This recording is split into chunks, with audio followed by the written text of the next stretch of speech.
New South Wales teachers will go on strike again on Thursday, June 30, over a dispute with the government on pay and staff shortages and workloads. The New South Wales Teachers Federation and the New South Wales branch of the Independent Education Union of Australia will strike together for the first time. Unvaccinated teachers and education staff could soon return to work in New South Wales under a proposal regarding mandates by the Department of Education. So there is plenty to talk about. And joining me live is the New South Wales Education Minister, Sarah Mitchell from Gunnedah in country New South Wales. Thanks so much for your time, Minister. The Premier asked public servants, including teachers, to wait for the budget. They have. They're obviously not happy, and now they're taking to the streets once again, shutting down public schools next week. Has your government failed to address the needs of teachers? Well, look, Kenny, what I think we've put on the table is a fair and reasonable offer when it comes to our public sector wages cap. You're right, in the budget we increased it from 2.5% up to 3% for the first year of an award and up to 3.5% for the second. That's the best public wages policy in the country of any state, much higher than other jurisdictions. Yet we're not seeing industrial action there, we're only seeing it in New South Wales. And so I think it's pretty clear that this is definitely politically motivated. But I'm just really frustrated on behalf of parents. You know, it's really disruptive when your children can't go to school. It's the last day of the financial year, which will be hard for a lot of people who run their own business. We're continuing to talk to the union. We want to reach an agreement. But at the moment, they seem hell-bent on taking this industrial action next week. You say it's politically motivated, and you also admit that this is not happening in other parts of the country, even though you say we've got a pretty good deal here for public servants. But this is not just teachers as well. It's train drivers that are going on strike next week. We've got nurses and midwives striking again. Why is your government facing this problem and other governments aren't? Well, I think it's because we're a coalition government, Kenny. You know, I mean, I look down to Victoria where they're having similar challenges that we are in terms of our teacher staffing. We're all still feeling the impact of our schools with COVID and higher workloads, particularly after the learning from home period over the last few years. Victoria have been through that as well. They recently have been negotiating their teacher salary for about 2%, is my understanding. And they're not having this industrial action, but they're a Labor government. And so I really do think that, you know, we've got to be upfront with the community. We are seeing this and it's politically motivated. The union bosses themselves had declared 2022 the year of the strike against a coalition government, and that's what we're seeing. And unfortunately, it's the community that's been caught in the middle.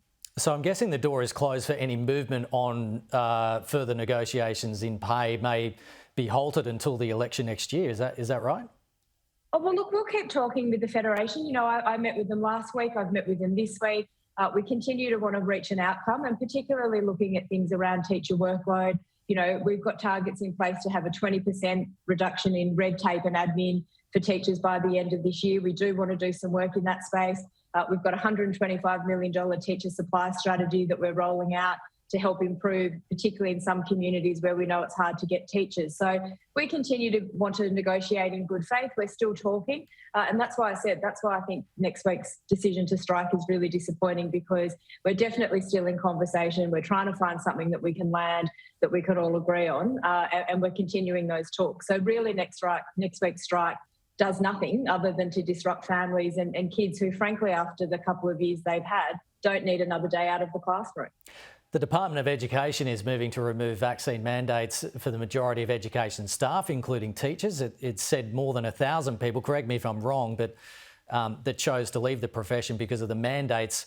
They could come back. Considering teachers are overworked and there are teacher shortages, and we know what we know about COVID transmission now and that vaccines do not prevent transmission, were vaccine mandates the right call in this particular industry, do you think?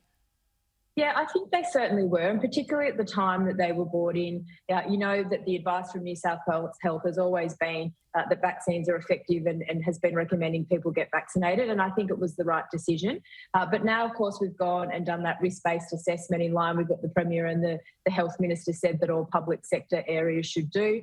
We've got that advice back, and you're right, from the beginning of next term, we will be able to welcome back teachers who aren't fully vaccinated.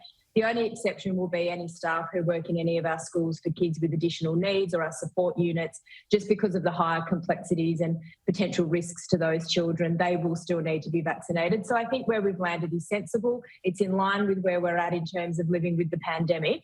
And again, as you say, it's a bit under 1,000 permanent staff who either chose to leave or were terminated because they weren't vaccinated, and they'll be able to reapply for their jobs from the start of next term. Yeah, well, hindsight is always 20/20, isn't it?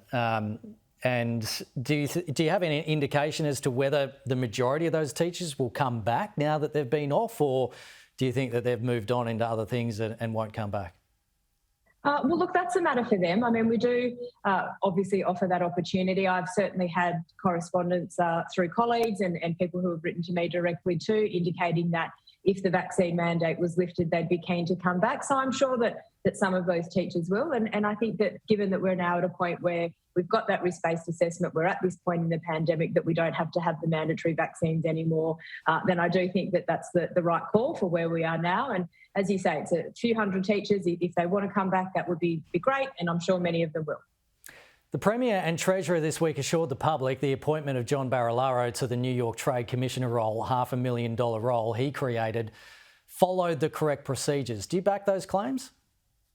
Yeah, absolutely. You know, I mean, it's not something that I was very involved in at all. Obviously, it's not related to my portfolio, Kenny, but I certainly back the Premier and the Treasurer on this, and there's inquiries underway at the moment. The head of DPC will be looking into those matters to make sure that things were followed as they should have been, and certainly all indications that I've seen are that that's the case.